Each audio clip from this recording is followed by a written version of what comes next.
All right, guys, so today what we are going to go over is the parts from the prologue over the knight, the squire, the yeoman, and the nun. So I'm going to read the sections that you have, and then we'll discuss those as well. Some of the names are a little bit hard to pronounce, but they're pretty much for the knight. It must have been different places that he fought. So I'll start with the knight. There was a knight, a most distinguished man, who from the day on which he first began to ride abroad had followed chivalry, truth, honor, generousness, and courtesy. He had done nobly in his sovereign's war, and ridden into battle, no man more, as well in Christian as in heathen's places, and ever honored for all his noble graces. So the knight is one of the only characters, he's not the only, but he's one of the only characters who Chaucer does not make fun of. He thinks a lot of him. He's very well respected. And I'll start at line 51. And when we took Alexandria, he was there. He often sat at table in the chair of honor above all nations when in Prussia. In Lithuania he had ridden, and Russia. No Christian man so often of his rank, when in Granada Algeciras sank. Under assault he had been there, and in North Africa raiding Benamaran. In Anatolia he had been as well, and fought when Aias and Attila fell. For all along the Mediterranean coast he had embarked with many a noble host. In 15 mortal battles he had been, and jousted for our faith in Tramezzine. Thrice in the lists, and always killed his man. So he's been in 15 battles, and he's always done well. Okay. This same distinguished knight had led the van once with the Bay of Bellay, doing work for him against another heathen Turk. He was of sovereign value in all eyes, and though so much distinguished, he was wise, and in his bearing modest as a maid. He never yet a boorish thing had said in all his life to any, come what might. He was a true, a perfect, gentle knight. Okay, and it states in line 71 that he's very modest, and you can see that by the way that the clothes that he wears. Line 75, speaking of his equipment, he possessed fine horses, but he was not gaily dressed. So he's not flashy. He's actually the opposite of his son. The squire is very, very flashy, and he himself is not very flashy. He wears a coarse cloth woven like tunic, and it still has the stains on it from his armor. He hasn't even taken a proper bath, and immediately he's on his way to Canterbury to say thank you to God for delivering him from the war. And then it goes on, it says, he wore a fusion tunic stained and dark with smudges where his armor had left mark. Just home from service he had joined our ranks to do his pilgrimage and render thanks. Okay, so the next character from the tales is the squire. Now remember, the squire is the son of the knight, okay? He had his son with him, a fine young squire, a lover and a cadet, a lad of fire, with locks as curly as if they had been pressed. He was some 20 years of age, I guessed.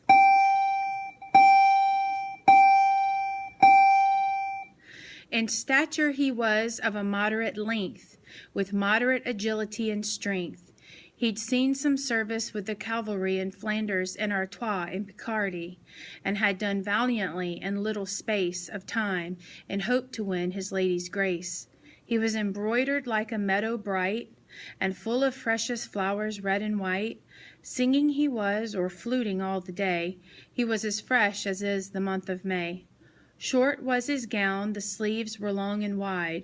He knew the way to sit a horse and ride. He could make songs and poems and recite, knew how to joust and dance, to draw and write. He loved so hotly that till dawn grew pale, he slept as little as a nightingale. Courteous he was, lowly and serviceable, and carved to serve his father at the table. Okay, so again, the Squire, he's very, very flashy. All the women love him. He's got beautiful locks, curls, a very colorful shirt. He wears flowers on his shirt. He's always seen fluting or dancing or making music, or he does things, because knights back in the medieval times, knights would have been well-rounded. They would have known all of these things. Okay, it was their job to know all of these things and to be able to do all of these things. And then it says that, he loved so hotly. That's talking about how he's, a ladies' man. He's out all night. He doesn't come in, that kind of thing. Okay? The next character is the Yeoman. There was a yeoman with him at his side, no other servant, so he chose to ride. This yeoman wore a coat and hood of green, and peacock-feathered arrows, bright and keen, and neatly sheathed, hung at his belt the while, for he could dress his gear in yeoman style. His arrows never drooped their feathers low, and in his hand he bore a mighty bow. His head was like a nut, his face was brown. He knew the whole of woodcraft up and down. A saucy brace was on his arm to ward it from the bowstring, and a shield and sword hung at one side, and at the other slipped a jaunty dirk, spear sharp and well equipped. A medal of St. Christopher he wore, of shining silver on his breast, and bore a hunting horn, well slung and burnished clean, that dangled from a baldric of bright green. He was a proper forester, I guess. All right, so that is the section from the Yeoman. It specifically says lots of things about what he wore. He wore a St. Christopher medallion around his neck, because St. Christopher was the saint of travelers, and even today in the Catholic religion, people wear St. Christopher around their neck. Let's see, he was very good at his job. He, has swords, and he has a dirk, which is like a little dagger that he has with him. I mean, this is Robin Hood, so to speak. Okay? All right. And last but not least for today is the nun. Okay. There also was a nun, a prioress, her way of smiling very simple and coy. Her greatest oath was only, by St. Loy, and she was known as Madame Ingletine, and well she sang a service with a fine, intoning through her nose, as was most seemly, and she spoke daintily in French extremely. After the school of Stratford at Bow, French in the Paris style she did not know. At meat her manners were well taught withal, no morsel from her lips did she let fall, nor dipped her fingers in the sauce too deep, but she could carry a morsel up and keep the smallest drop from falling on her breast. For courtliness she had a special zest, and she would wipe her upper lip so clean that not a trace of grease was to be seen. Upon the cup when she had drunk, to eat she reached a hand sedately for the meat. She certainly was very entertaining, pleasant and friendly in her ways, and straining to counterfeit a courtly kind of grace. Now, if you're counterfeiting something, what does that mean? If you're counterfeiting something, then it's not real, right? So what does that say about the nun?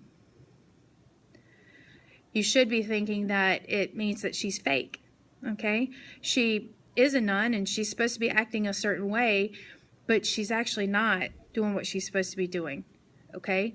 A stately bearing fitting to her place, and to seem dignified in all her dealings.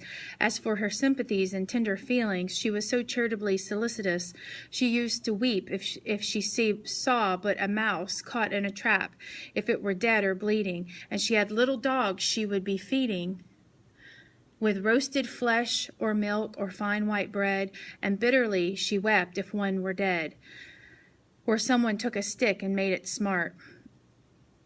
She was all sentiment and tender heart. Her veil was gathered in a seemly way. Her nose was elegant, her eyes glass gray.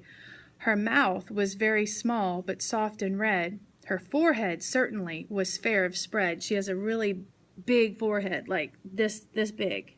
Okay. Let's see. A fair of spread, almost a span across the brows, I own. She was indeed by no means undergrown, so she's not a small lady. Her cloak, I noticed, had a graceful charm. She wore a coral trinket on her arm. Now here, trinket, it says, in the Middle Ages, coral was a defense against worldly temptations, but it was also a love charm. Well, if you have given up your life to God, why are you wearing a love charm? Doesn't that seem odd to you? It would seem odd to me. And so, you know, she needs to give up these worldly things, but she hasn't done that. Again, goes back to being fake, right? A set of beads, the gaudy tricked in green, whence hung a golden brooch of brightest sheen, on which there first was graven a crowned A, and a lower, a more Vincent omnia. Okay, which that translates into love conquers all. Okay. Another nun, the secretary at her cell, was riding with her, and 3 priests as well. And another thing is, she has little dogs like Paris Hilton or something. You know, they're not supposed to have worldly goods. If you have enough money for worldly goods, all that money needs to go to the poor, needs to go to other people. So again, it's an indication of her being fake. I hope that helped. The next installment of People will be coming to you tomorrow. If you have any questions, let me know. You can send me a message on Schoology. Okay, have a good day.